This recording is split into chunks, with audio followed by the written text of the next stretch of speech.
আসসালামু আলাইকুম রহমতুল্লাহ। কথায় আছে জুতা মেরে গরু দান। বিষয়টি এমনই হয়ে গিয়েছে। বাংলাদেশের ঢাকা বিশ্ববিদ্যালয় কি স্বায়ত্তশাসিত প্রতিষ্ঠান নয়? আমি যে ঢাকা বিশ্ববিদ্যালয়ের স্টুডেন্ট ছিলাম সেহেতু সেটা জানি যে ঢাকা বিশ্ববিদ্যালয় স্বায়ত্তশাসিত প্রতিষ্ঠান ছিল। কিন্তু ঘটনা হলো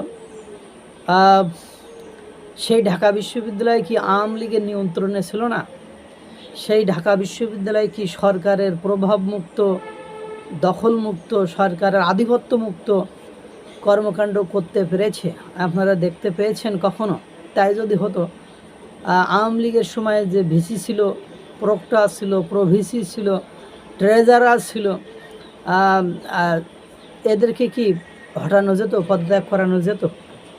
এদের সময়ে ঢাকা বিশ্ববিদ্যালয়ের রাজনৈতিক প্রভাবে বা তারও আগে যখন সাদা দল অর্থাৎ বিএনপি ক্ষমতায় ছিল তখনও কি ঢাকা বিশ্ববিদ্যালয় এই প্রভাবমুক্ত ছিল? আর বর্তমান সময়ে এসেও ঢাকা বিশ্ববিদ্যালয় কি সরকারের প্রভাবের বাইরে কোনো কিছু করছে? সেটা আপনারা পয়লা বৈশাখ উদযাপন উপলক্ষে সে বিষয়টি সুস্পষ্টভাবে দেখেছেন। তো স্বায়ত্তশাসিত ঘোষণা করার উদ্দেশ্য হলো যে দেখো, আমরা তাদেরকে কত কিছু দিয়েছি, কিন্তু কত কিছু করেছি এটা মানে প্রমাণ করা। এই যে 5ই আগস্টের সরকার পরিবর্তনের পরে যখন তথ্য উপদেষ্টা নাহিদ ইসলাম ছিল, তখন বাংলাদেশে বিটিভির যে সাংবাদিকগুলো ছিল সেগুলোর একসাথে কিভাবে চাকরি খেয়ে নেওয়া হয়েছিল সে সংবাদটাও আপনারা ঠিক জেনেছেন। স্বাধীনতাটা কোথায়? আর বর্তমানে বিটিভিতে আপনি সরকার বিরোধী একটা লাইনও লেখা হয় বা সরকার বিরোধী কোনো বক্তব্য বা সরকার বিরোধী কোনো প্রচারণা আপনারা কি দেখেছেন? পাশাপাশি বাংলাদেশে এখন সংবাদ মাধ্যম এবং টিভি চ্যানেলের ছড়াছড়ি, অবশ্য প্রাইভেট টিভি চ্যানেলের এই ছড়াছড়ি আওয়ামী লীগের আমলেই করা হয়েছে।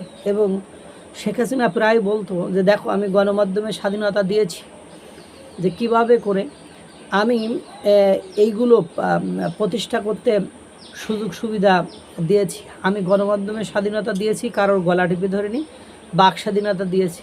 অথচ এই সরকারের আমলে এসে সেই কথাগুলোই কিভাবে প্রস্ফুটিত হয়েছে, না সে বাক স্বাধীনতা দেয়নি, গণমাধ্যমের স্বাধীনতা হরণ করেছে, গণমাধ্যমকে স্বাধীনভাবে কাজ করতে দেয়নি, সেজন্য সে স্বৈরাচার। কিন্তু বর্তমান সময়ে হাতে গোনা 2-1টি টিভি চ্যানেল এবং গণমাধ্যম ছাড়া বাকি সবগুলো কি আওয়ামী লীগের আমলের সেই চাটুকারিতার নমুনা থেকে বেরোয় আসতে পেরেছে?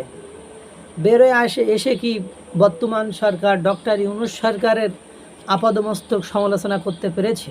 এবং গণমাধ্যমের কর্মীরা যারা ভয়ে তটস্থ, সন্ত্রস্ত বা ভীতস্ত থাকে, সেজন্য কি ব্যবস্থা গ্রহণ করা হয়নি? এই যে 266 সাংবাদিকের বিরুদ্ধে ফৌজদারি মামলা, 266 জন সাংবাদিকদের বিরুদ্ধে ফৌজদারি মামলা, গণমাধ্যমের স্বাধীনতা নিয়ে উদ্বেগ। যারা আটক হয়েছে তারা মাসের পর মাস বিনা বেতনে আটক আছে, তারা জামিন পর্যন্ত পায় না। এই যে কিছুদিন আগে রূপা হকের মা মারা গেলে শাকিল এবং রূপা হককে প্যারোলে 4 ঘন্টার জন্য জামিন দেওয়া হয়েছিল, তাদেরকে আবার মানে আটক করা হয়েছে। তাদেরকে কোর্ট জামিন দিয়েছিল, কিন্তু অন্য মামলায় তাদেরকে আবার সেই আটক আদেশ করা হয়েছে। এবং সমালোচনা এখনও যারা করছে তাদের উপর বিভিন্ন ধরনের খড়কি নেমে আসছে না? এই যে বর্তমান সরকারের সুশীল সমাজের ভেতরে নাজমুল আহসান কলিমুল্লাহ অধ্যাপক, রংপুরের অধ্যক্ষ, রংপুরের ভিসি ছিলেন, তিনি সরকারের সব ক্যাটাগরি, সব ধরনের বিষয় নিয়ে কঠোর সমালোচনা করেন।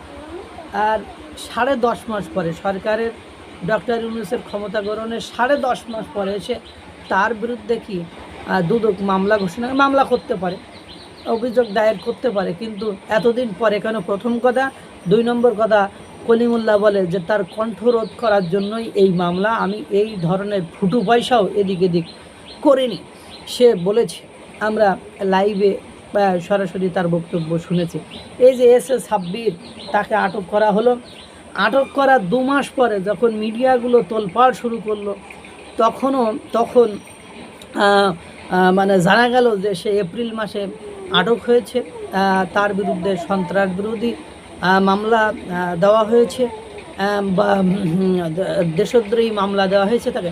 কিন্তু কথা হলো, এটা তো গুমেরই নামান্তর। কারণ আপনি যখনই কাউকে আটক করবেন, গ্রেপ্তার করবেন, আপনাকে কি করতে হবে? আপনার দেশের আন্তর্জাতিক বিধান অনুযায়ী, নিয়ম অনুযায়ী আটকের সাথে সাথে সেটা মিডিয়াতে প্রকাশ করতে হবে যে অমুক কাজে অমুকের আটক করা হয়েছে। কিন্তু যখন মিডিয়া বা গণমাধ্যম সচেতন হয়েছে, বারবার মানে অন্য ইউটিউবাররা তাকে খোঁজখবর করে খুঁজে তারপরে তাকে বের করা হয়েছে। আবার শোনা যাচ্ছে তাকে জামিন দেওয়া হয়েছিল, জামিন দেওয়ার পরে তাকে হত্যা চেষ্টার মামলায় আবারও তাকে আটক করা হয়েছে। মিডিয়াগুলোর সম্পর্কে আপনারা জানেন, মাহফুজ আলম তারা কি কথা বলেছে? তারা বলেছে যে গণমাধ্যমের স্বাধীনতাটা কোথায়? সেই তো টুটি চেপে ধরা হচ্ছে। স্বাধীনতা কিন্তু কোথাও নেই। আমরা আবার প্রেস সচিব শফিকুল আলম তিনি তো বলেন, দেখেন আমরা এই সুযোগ দিয়েছি, এভাবে সমালোচনা করছে, ওভাবে সমালোচনা করছে। তো ওভাবে সমালোচনা করলে আবার মিডিয়াগুলোতে কিভাবে যে আক্রমণ করা হচ্ছে, কিভাবে মপতন্ত্র করা হচ্ছে, কিভাবে অফিসে যেও ভাঙচুর এবং বিভিন্ন পদবি কিভাবে দখল করা হচ্ছে মিডিয়ার গণমাধ্যমগুলো, সেগুলো আমরা জানি। মানে এক টিভি চ্যানেলে যে কিভাবে তাদেরকে ছাঁটাই করতে হবে সেটাও আমরা শুনেছি, বা সেটাও আমরা দেখেছি। কিভাবে চাঁদা দাবি করা হয়েছিল সেটাও শুনেছি, গণমাধ্যমেই সেগুলো এসেছে। এই কিছুদিন আগে মোস্তফা সরোয়ার ফারুকী সাহেবের একটু কঠিন প্রশ্ন করায় কিভাবে সাংবাদিকদের চাকরি চলে গেল সেটাও আমরা দেখেছি।